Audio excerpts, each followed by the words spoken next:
Hello दोस्तों, मैं श्री कुमार यादव आपका स्वागत करता हूं अपने YouTube चैनल पर। आशा करते हैं कि आप लोग सब अच्छे होंगे। चलेंगे, हमने हिंदी का क्लास देखूंगा। इसके पहले हमने संज्ञा समाप्त कर लिया है। अगर नहीं देखे हो तो जाकर हमारे प्लेलिस्ट पर विजिट करिए और वहां से जाकर क्या कर सकते हैं, आप देख सकते हैं। चलेंगे, अगर हम बात करें संज्ञा का, तो संज्ञा हमने बताया गया था कि संज्ञा एक विकारी शब्द है। वो क्या होता है, व्यक्ति, वस्तु, स्थान और क्या होता है, भाव के नामों को हम लोग संज्ञा कहते थे। संज्ञा के प्रकार बताए थे आपको कि वो मूल रूप से 3 प्रकार का होता है। फिर हमने बताया था कि संज्ञा को मूल रूप से 3 प्रकार का होता है, लेकिन अगर देखा जाए तो संज्ञा कुल 5 प्रकार का होता है। जातिवाचक में आपके 2 जुड़ते थे, एक द्रव्यवाचक संज्ञा और एक आपका जुड़ता था कि आपका समूहवाचक संज्ञा जुड़ता था। तो पहला हम लोग पढ़े थे व्यक्तिवाचक, उसके बाद दूसरा पढ़े थे हम लोग फिर हम लोग पढ़ा था कि जातिवाचक, फिर भाववाचक, फिर समूहवाचक हमने पढ़े थे। एक एक करके हमने देखा, उसका ट्रिक भी देखा था। और उसके क्वेश्चन को जब हम लोग, जैसे ही आपका क्लास खत्म हो जाएगा पूरा, तो हम लोग संज्ञा, सर्वनाम, क्रिया, विशेषण के सबको हम क्या करेंगे, क्वेश्चन लेकर हाजिर होंगे। चलेंगे, हम लोग डायरेक्ट क्या करते हैं, अपने टॉपिक पर आते हैं और टॉपिक को देखते हैं। यहाँ पर टॉपिक जो लिखा गया है वो क्या है, सर्वनाम है। क्या है, सर्वनाम। अगर सर्वनाम को देखा जाए तो सर्वनाम का देखा जाएगा तो सर्वनाम का जो शाब्दिक विच्छेद होता है, सर्व प्लस नाम होता है। मतलब सबका नाम ही क्या होता है, सर्वनाम कहलाता है। सबका नाम मतलब क्या यहाँ होता है, तो हमने देखा था कि सबका नाम का मतलब हमने संज्ञा पढ़ा था। क्या पढ़ा था, संज्ञा पढ़ा था। अगर संज्ञा क्या था, वो भी एक विकारी शब्द था। क्या था, विकारी शब्द था। और सर्वनाम भी क्या है, एक विकारी शब्द है। ये भी क्या है, विकारी शब्द है। ये भी क्या है, एक विकारी शब्द है। जब ये भी विकारी शब्द है और ये भी क्या है, विकारी शब्द है। विकारी शब्द बताया गया था कि जो क्या होता है, लिंग, वचन, कारक और काल के आधार पर जिसमें परिवर्तन किया जा सके, वो क्या कहता था, हमारा विकारी शब्द कहलाता था। विकारी शब्दों की संख्या कुल 4 है। पहला हमारा क्या है, संज्ञा है। दूसरा क्या है, सर्वनाम है। तीसरा क्या है, क्रिया है। और चौथा आपका क्या है, क्रिया विशेषण है। ये हमने सारी चीज़ें एक एक करके देखेंगे। विशेषण है आपका, क्रिया विशेषण नहीं है। तो पहला हमारा क्या है, संज्ञा है। दूसरा क्या है, सर्वनाम है। तीसरा क्या है, क्रिया है। और चौथा क्या है, विशेषण। ये 4 आपके क्या हैं, ये आपके क्या है, विकारी शब्द। अगर विकारी शब्द की बात करेंगे तो विकारी शब्द आपके कुल कितने होते हैं, 4 होते हैं। पहला आपका जो होता है वो हमने संज्ञा समाप्त कर लिया है। उसके बाद हमने सर्वनाम आज देख रहा हूँ, सर्वनाम देख रहे हैं। उसके बाद आपका क्या होगा, क्रिया होगा। क्या होगा, क्रिया होगा। और एक आपका क्या होगा, विशेषण होगा। क्या होगा, विशेषण होगा। ये 4 करके देखेंगे, जिसमें से हमने संज्ञा और आज सर्वनाम समाप्त कर लेंगे। तो देखेंगे कि सर्वनाम है क्या। तो बताया गया था कि सबका नाम क्या होगा, सर्वनाम कहलाता है।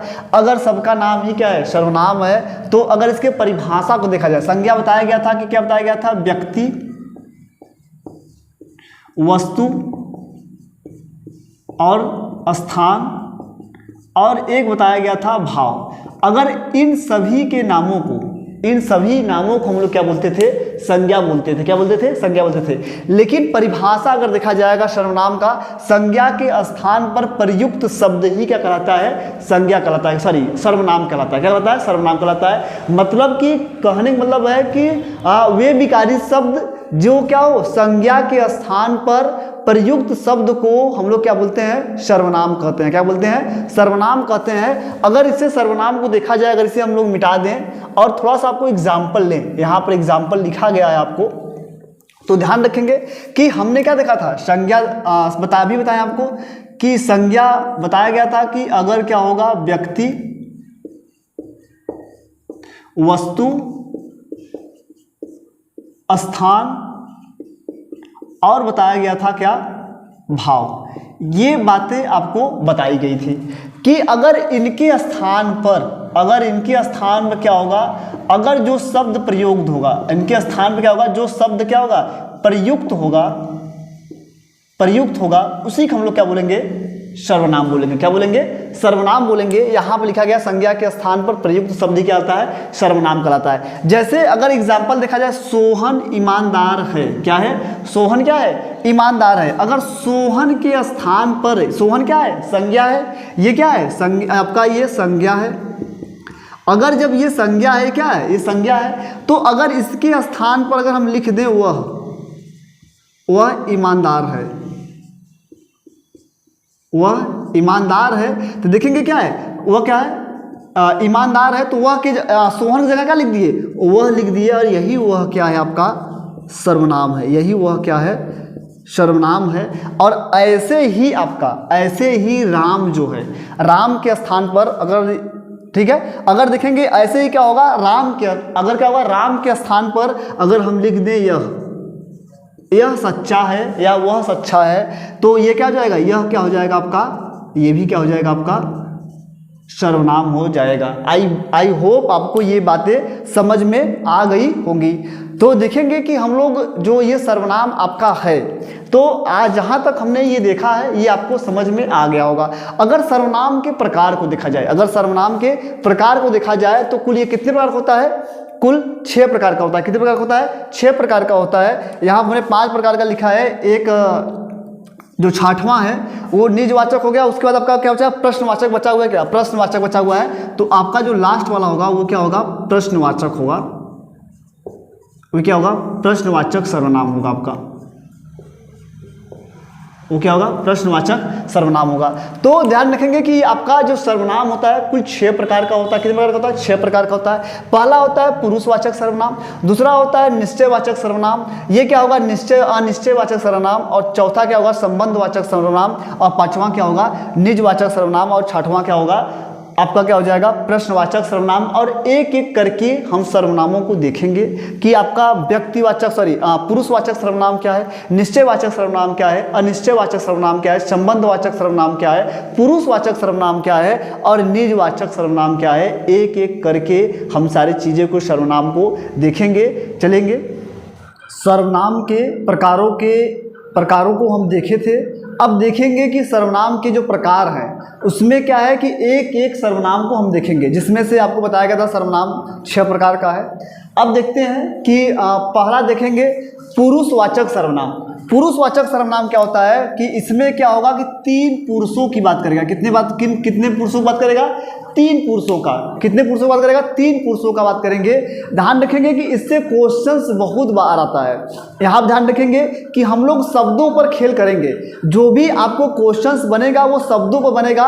अगर आपको शब्द याद हो गए, तो आपको कोई भी पुरुषवाचक चाहे सर्वनाम हो, चाहे निजवाचक सर्वनाम हो, चाहे संबंधवाचक सर्वनाम हो, चाहे निश्चयवाचक सर्वनाम हो, और चाहे आपका अनिश्चयवाचक सर्वनाम हो, आपको दिक्कत होगा ही नहीं। तो हम लोग शब्दों पर खेलेंगे। क्या करेंगे? शब्दों पर खेलेंगे। तो एक एक करके चलेंगे, देखते हैं हम लोग क्या होगा कि पुरुषवाचक सर्वनाम में 3 सर्वनाम मिलेंगे। 3 क्या होगा? पुरुष मिलेंगे। पहला क्या होगा? जैसे क्या होगा? 3 पुरुष का मतलब क्या बात कर रहा है यहाँ पर? एक होगा कहने वाला, और एक होगा सुनने वाला, और एक जिसके बारे में आप कहेंगे। एक क्या होंगे? जिसके बारे में आप कहेंगे। तो आपसे जो होगा क्वेश्चंस आएगा वो आपके कॉन्शियस माइंड से आएगा, आपके बेसिक्स पर आएगा, कि ना कि बहुत हार्ड देगा, आप कितना सोच सकते हैं, बस इसी क्वेश्चन आएगा। तो ध्यान रखेंगे कि जो कहेगा, मतलब एक कहने वाला होगा, एक सुनने वाला होगा, और एक क्या होगा? जिसके बारे में आप कहेंगे। वो क्या होगा? 3 पुरुष। जो कहने वाला होगा वो उत्तम पुरुष कहलाएगा। जो कहेगा, जैसे कि अगर जैसे नेता क्या करता है? भाषण देता है। वो क्या कह रहा है, तो क्या कहलाएगा? वो उत्तम पुरुष हो जाएगा। और जिसके बारे में, और जो क्या होगा? जो सुनेगा, सभा क्या करती है? सुनती है। तो सभा क्या हो जाएगा आपका? वो मध्यम पुरुष हो जाएगा। क्या हो जाएगा? मध्यम पुरुष हो जाएगा। और जिसके बारे में आप भाषण दे रहे हैं वो क्या हो जाएगा आपका? अन्य पुरुष हो जाएगा। तो यहीं पर लिखा गया है कि जो कहने वाला होगा वो उत्तम पुरुष कहलाएगा, जो सुनने वाला होगा वो मध्यम पुरुष का हो जाएगा, और जिसके बारे में आप कहेंगे वो अन्य पुरुष हो जाएगा। तो हम कह सकते हैं कि पुरुष 3 प्रकार के हैं। एक आपका उत्तम पुरुष, एक आपका मध्यम पुरुष, और एक आपका क्या है? अन्य पुरुष है। अब देखते हैं कि इसमें कौन कौन शब्द आएगा। अगर ये समझिए एक ट्रिक ही है, अगर क्या है कि अगर जो उत्तम पुरुष आएगा उसमें दो ही शब्द आएंगे, दो ही शब्द, मैं और हम, मैं और हम दो ही शब्द आएंगे। और उसी प्रकार से ध्यान रखना है कि सुनने वाला में मध्यम पुरुष में आपका दो शब्द आएगा, तुम और आप। आप आदर के लिए लगाते हैं और तुम क्या होगा कि जो आपसे छोटा होगा उसके लिए लगाएंगे।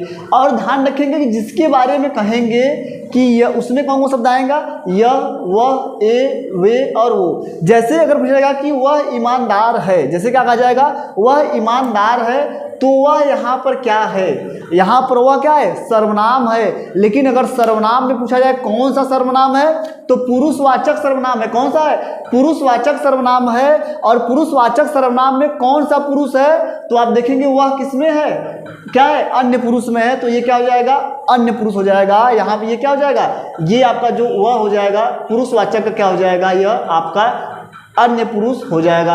आई होप आपको ये बात समझ में आ रही होगी।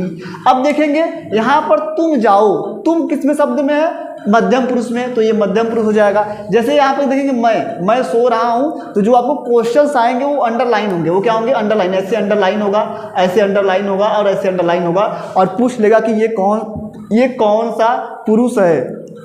ठीक है, आपसे ध्यान रखेंगे, पूछ लेगा कि कौन सा पुरुष है, उत्तम पुरुष है, अन्य पुरुष है, मध्य पुरुष है, मध्यम पुरुष है और अन्य पुरुष है। तो इसमें से अगर आपको ये शब्द याद रहेंगे, आई होप आपको ये बात समझ में आ गई होगी। अब अगला प्रकार देखते हैं हम लोग, निश्चयवाचक सर्वनाम। निश्चय से नाम ही मालूम चल रहा है कि वो निश्चित करेगा कि अगर कोई वस्तु या कुछ जिसके बारे में आप करेंगे एकदम निश्चित, एकदम कॉन्फिडेंस के साथ कहेंगे हाँ यही है तो यही है। ठीक है, तो उसमें जिसमें निश्चितता की बोध कराता है, जिसमें निश्चय का बोध कराता है, उसे हम लोग बोलते हैं निश्चय सर्वनाम बोलते हैं। क्या बोलते हैं, निश्चयवाचक सर्वनाम बोलते हैं। निश्चयवाचक सर्वनाम में आपके कौन कौन शब्द आएगा, यह, वह, ए, वे और वो शब्द आएगा। इसमें पकड़ना क्या होगा, एकदम निश्चित करेगा। आपसे पूछेगा कि देखिएगा, अगर आपसे पूछेगा कि यह क्या है, तो आप यहाँ बताएंगे यह क्या है, तो यह आपका पुरुषवाचक सर्वनाम होगा। लेकिन आपको अंडरलाइन करेगा, देखेंगे कि यहाँ पर कह रहा है कि यह मेरा घर है, यह मेरा घर है, ये कंफर्म कर रहा है किसका घर है, मेरा, किसका है, मेरा घर है। तो आप क्या करेंगे, तो मेरा के अंदर क्या करेंगे, नीचे अंडरलाइन करेगा, मेरी नीचे पूछेगा कि बताइए कि ये कौन सा सर्वनाम है, ये क्या है। तो आप बता सकते हैं कि सर्वनाम है, सर्वनाम में कौन सा भेद है, तो आप क्या हो जाएगा, निश्चयवाचक सर्वनाम हो जाएगा। यह मेरी कलम है, ठीक है, यह मेरी कलम है, यह मेरा घर है, ठीक है, यह मेरी कुर्सी है। तो ऐसे ऐसे शब्द होगा। तो पहले क्या होगा, आप क्या करेंगे, पहले निश्चय करेंगे किसका है, ये नहीं कहेंगे कि यह घर मेरा है, नहीं, ये नहीं हो जाएगा, ये संबंधवाचक हो जाएगा, संबंध बताएगा। ध्यान रखेंगे इस बात को थोड़ा समझेंगे आप। तो ध्यान रखेंगे, यह मेरा घर है, यह मेरी कलम है। तो यहाँ पर मेरी में पूछेगा कि ये क्या है, तो आपका निश्चयवाचक सर्वनाम है, ये भी क्या है, निश्चयवाचक सर्वनाम है। ऐसे क्या हो जाएगा, अनिश्चयवाचक सर्वनाम में, अनिश्चयवाचक सर्वनाम में अनिश्चय क्या होगा, कोई निश्चित नहीं है कि कन्फर्म नहीं कर सकते, आप कॉन्फिडेंस आप नहीं कर सकते कि हाँ यही होगा। ठीक है, जैसे कि आपको एग्जाम्पल देंगे कि यहाँ पर दो शब्द मिलेगा, कौन कौन सा मिलेगा, कोई और कुछ। क्या मिलेगा, कोई और कुछ मिलेगा। जैसे देखेंगे, कोई आया है, क्या है, कोई आया है, कुछ दे दीजिए, कुछ दे दीजिए। देखेंगे यहाँ पर क्या होगा, कोई पूछेगा और कुछ पूछेगा। जैसे यहाँ पर कोई क्या है, आपका अनिश्चय, ये कंफर्म नहीं कर रहा है कि कौन आया है। और यहाँ पर कुछ दे दीजिए, क्या दे दे, आपको कंफर्म करो क्या दे दें, कुछ दे दीजिए। तो यहाँ पर क्या होगा, कुछ और कोई शब्द ही आपको मिलेगा, वो क्या होगा, निश्चयवाचक सर्वनाम कहलाएगा। ऐसे देखेंगे हम लोग, जैसे घी में कुछ मिला है, घी में कुछ मिला है, ठीक है, तो कह सकते हैं पानी में कुछ मिला है। तो ये सब क्या होगा, जिसमें कुछ कोई अगर आपको मिलेगा, वो हमेशा क्या हो जाएगा, निश्चयवाचक सर्वनाम होगा। अनिश्चयवाचक सर्वनाम तक समाप्त हो चुका है। अब देखेंगे हम क्या, संबंधवाचक सर्वनाम। संबंधवाचक सर्वनाम क्या होगा, ये क्या करेगा, संबंध को एक दूसरे से जोड़ने का प्रयास करेगा। इसमें आपको जो शब्द मिलेगा, का, के, की, रा, रे, री, ना, ने, नी शब्द मिलेगा। जैसे एग्जाम्पल ले, जिसकी लाठी उसकी भैंस। देखेंगे कि जो जिसकी और उसकी, इसमें क्या मिला है, की मिला है। तो मतलब होता है कि जो जिसकी है, ये भी क्या है, संबंधवाचक है, ये भी क्या है, उसकी। मतलब जिसकी लाठी है उसी की भैंस है। और वैसे क्या होगा कि जैसी करनी वैसी भरनी, जैसी करनी वैसी भरनी। तो ये बात हम कह सकते हैं कि जैसी करनी वैसी भरनी होगा। देखिए संबंध बनाने का प्रयास कर रहा है, तो आपको अगर ये शब्द कहीं दिखेगा तो हमेशा क्या होगा, आपका संबंधवाचक सर्वनाम कहलाएगा। अब अगला देखेंगे प्रश्नवाचक सर्वनाम। प्रश्नवाचक सर्वनाम में क्या होगा कि इसमें प्रश्न का बोध कराएगा, कि इसमें आपसे पूछेगा, इसमें क्वेश्चन मार्क लगेगा कि तुम कहाँ गए थे। इसमें कौन कौन शब्द आएगा, कब, क्या, के, क्यों, कैसे, कब, ये सब सारे शब्द आएंगे। तो यहाँ पर लिखा गया है कब, क्यों, कैसे, क्या, ये शब्द मिला है आपका। तो अगर इसकी बात करें तो अगर एग्जाम्पल देखें कि आपका क्या नाम है, तो क्या क्या है आपका, ये आपका क्या हो जाएगा, प्रश्नवाचक हो जाएगा। कि स्कूल कब जाओगे, कब क्या हो जाएगा, प्रश्नवाचक सर्वनाम हो जाएगा। चलेंगे अगला देखेंगे निजवाचक सर्वनाम। सबसे आसान हमको यही लगता है कि निजवाचक सर्वनाम में सिर्फ आपको एक ही शब्द होगा, और जो शब्द होगा ना, जो शब्द होगा वो आदर का प्रयोग करने के लिए किया जाएगा। किसका किया जाएगा, आदर का प्रयोग करने के लिए किया जाएगा। जैसे कि माँ तुम सो जाओ, मैं अपने आप खाना खा लूँगा। जैसे महात्मा गांधी एक अच्छे ईमानदार व्यक्ति थे, तो यहाँ लगा सकते हैं कि आप एक ईमानदार व्यक्ति हैं। तो आप यहाँ शब्द क्या हो जाएगा आपका, ये निजवाचक हो जाएगा। या आप जाओ, आप जाओ, ये क्या हो जाएगा, जहाँ पर आदर का प्रयोग करके बात किया जाए और वहाँ पर एक शब्द मिलेगा आप, वो हमेशा क्या कहलाएगा, निजवाचक सर्वनाम कहलाएगा। आई होप आज हमने सर्वनाम को समाप्त कर लिया है। अगर आपको हमारी वीडियो अच्छी लगी हो तो हमारे चैनल पर नए हो तो हमारे चैनल को जरूर सब्सक्राइब करें और अपने दोस्तों के साथ शेयर करें। धन्यवाद, थैंक यू।